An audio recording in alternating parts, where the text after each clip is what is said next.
శ్రీవైకుంఠ నివాసాయ శ్రీనివాసాయ విష్ణవే వేద వేదాంగరూపాయ మాధవాయ నమోస్తుతే. ఇవాళ అద్భుతంగా ఈ కర్మన్యు ఘాట్లో మా నారాయణం చక్రవర్తి శర్మ గారు అద్భుతమైన శ్రీ విద్యోపాసకులు, నిత్య నిరంతరం అన్నదానం చేసేటటువంటి మహాత్ములు పెద్దలు, వారి ఆధ్వర్యంలో శ్రీ విద్యా శక్తిపీఠం నిర్వహించబడ్డది. ఆ శక్తిపీఠము తరఫున ఇవాళ చక్కగా వెంకటేశ్వర కళ్యాణం జరుగుతుంది.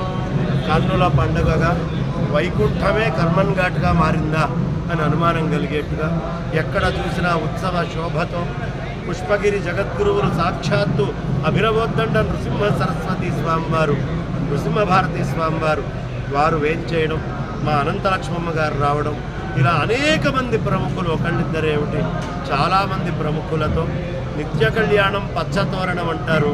ఆ సంప్రదాయం, ఆ సామెత ఇక్కడి నుంచే పుట్టిందా అన్నంత వైభవంగా కార్యక్రమాన్ని నిర్వహిస్తున్నారు.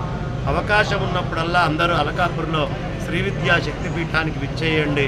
అక్కడ మూలమూర్తులకు జరిగేటువంటి అర్చనలో భాగస్వాములు కండి అని చెప్తూ నా వాణికి విరామాన్ని ఇస్తున్నాను. గోవిందా.